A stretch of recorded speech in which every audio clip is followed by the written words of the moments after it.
So you've probably heard of a 30-year, 50-year shingle. You should be wondering, what's the difference? Well, we're going to talk about it because a lot of it is marketing, a lot of it's hype, but there is some meat there. So let's get into it.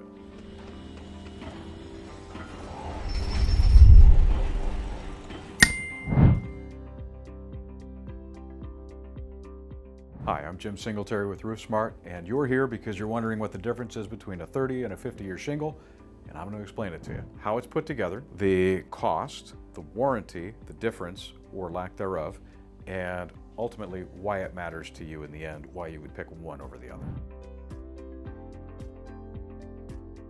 Let's say you've got a real 30-year shingle versus a real 50-year shingle. What's the difference? Well, mostly it's going to be thicker. Maybe we can use carpet as an analogy, right? If you've got threadbare, thin carpet, it's as thin as possible, it's cheap, right? They used as little material as they could physically get onto that substrate to make it work. Well, that's kind of the 30-year shingle. It is as thin as they can make it and still hold the shingle granule. The granule is the sand that you see. That's kind of the colored rocks. That's what gives it its texture and its look. When those granules come away, then the fiberglass becomes exposed after the asphalt cooks off, and that's when you start to get leaks, right? So if we go the other end and we get it thicker, now you've got a bed of asphalt. So if you were to drop crumbs in your thick carpet, you can't find them, right? They're embedded in there, then it's hard to get them out. The same kind of thing with the granules on a thicker asphalt substrate. It's going to be embedded in there, and it's not going to come out nearly as easily. So when those rocks are on there, they're sunblock for the asphalt.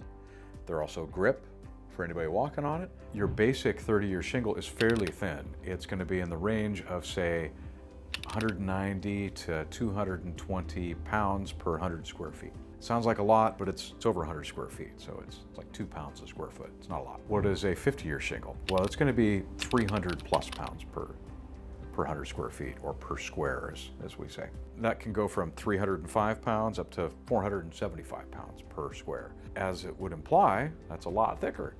And of course, it's more expensive too.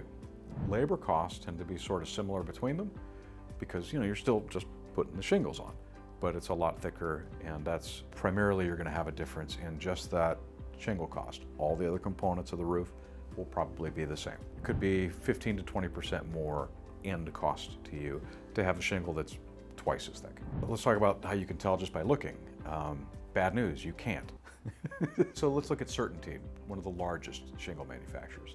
So they have a whole bunch of different shingles. You've got the Belmont, you've got the Landmark, you've got the Landmark Pro, you've got the Landmark Flex, you've got the Landmark Premium, and then you've got Landmark TL. Like, oh my goodness. That's all like a whole bunch of different degrees of the Toyota Camry.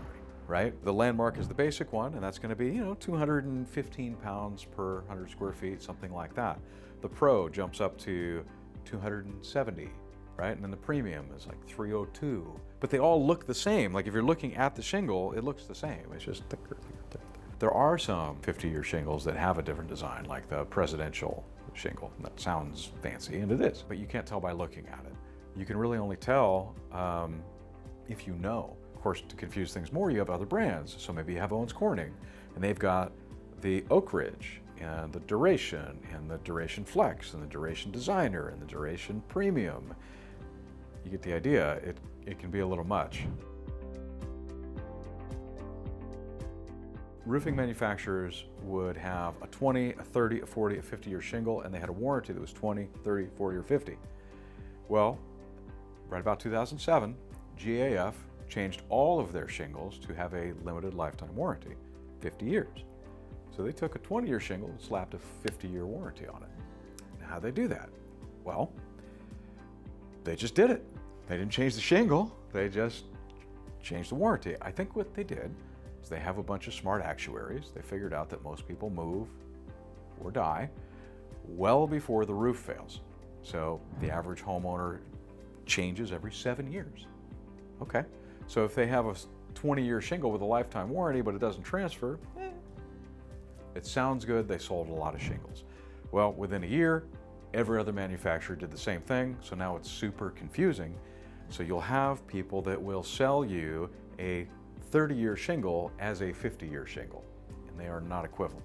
They still make different grades of shingles, but when you read the fine print, all the warranties are the same, which is super unhelpful. A really important thing to note, the warranties are against shingle defect. So they're not against wear and tear. That's why they were able to change the warranties, right, from 20-year to 50-year, because they're just guaranteeing that they made it right. They're not guaranteeing it'll last. So huge misconception, and that's really important to get out there, is you're not buying something that's gonna be guaranteed to last this long. You're guaranteeing that it was made correctly and that a defect won't show up for that long. You see the distinction, and then good luck proving that it's defective and not, just worn out. If you are in a housing development and there's no trees, that shingle, properly ventilated, should last a lot longer than somebody who has a log cabin, trees all over the place, shade everywhere, moss all over the place. Like, it makes sense, right? You put it in that environment, it should break down faster than if you have it in, ideal conditions. But when they're making the shingle, they don't have any control over that. So all they can do is guarantee they made it right. And that's why it's so important who you hire. So if you're talking to me and you've got the log cabin in the woods and your last roof made it 12 years, I'm not gonna recommend you do the same thing again, right?